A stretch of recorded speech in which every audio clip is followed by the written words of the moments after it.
Nicole Straight with Time to Eat. We're here with CT Bites, and we've had a couple readers who've written in. You can keep talking about the farmer's market in Westport, and we've had a bunch of readers who've written in from CT Bites wanting to know what are all these beautiful looking leafy greens. They walk by the farmer's market every week and they don't know what to do with them. So I'm here to show you what these are and to give you some great recipes. The first one here is Swiss chard. This is actually a rainbow Swiss chard, and you can see by all the different beautiful colors of the stems, they all taste the same. They're very easy to work with. Think of this as spinach. You saute it with some olive oil and garlic. It's delicious.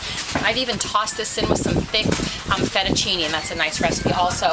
Over here are, I think, the things that are most confusing to people. These are kale, and Americans overall do not get enough folic acid or dark leafy greens in their diet because they don't know what to do with them. These are great. They're full of folic acid, they're full of fiber, they're actually full of calcium, which is very important for kids also. So these are two different types of kale. This is a curly kale, and this is an Italian or dinosaur kale. This one is more readily available, so it doesn't matter which one you use. And we're gonna make some disappearing chips. This kale is beautiful, it's very firm, it's very green, it's very easy to work with, and it's in season all year long, and we're gonna do a great recipe with it. Hi, this is Nicole Straight, your Time to Eat chef with CT Bites, and we're back from the Westport Farmer Market with this gorgeous curly kale, and this is going to be a great dish that you will definitely add to your family's repertoire. We're making what we call in our house disappearing chips. I was sure that my kids would definitely not eat this because I thought, no way, a green crispy thing they're not going to eat. And sure enough, not only do they like them, they gobbled them up. I haven't yet told them the real name, so now they call these disappearing chips, but they're easy to do. So all I'm doing is just tearing off the leafy part of the kale. You could saute this part. It would take quite a while, probably a couple hours. You could also saute it in some chicken stock, which is delicious. And then all you do is just break these pieces up. They don't have to be fancy or in the kind of the same size, just some nice bite-sized pieces.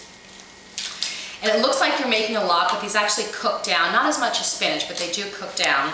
So you want to put them on a cookie sheet, and you're going to cook them in a preheated 450-degree oven. You're going to do a drizzle of olive oil. And again, you could really get creative here. You could do sesame oil and a little bit of sesame seeds on here and kind of go for an Asian flair. But we're going to do kind of the standard disappearing chip in our house. We have olive oil. Just have some garlic powder from anywhere. I think this one's from Whole Foods.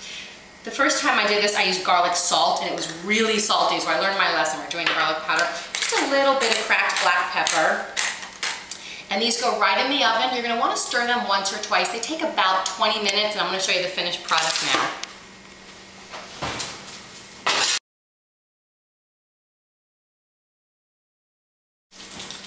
So these are our delicious disappearing chips. They're really crunchy. See how much they've shrunk down? Can you hear them? They're really crispy now. And I just put these on a plate, and oftentimes I'll serve this just with some rice and some, chicken wings or some chicken thighs. And they take on a completely different texture, and we'll have a bite here. Mmm, they're so good. Your family's gonna love these disappearing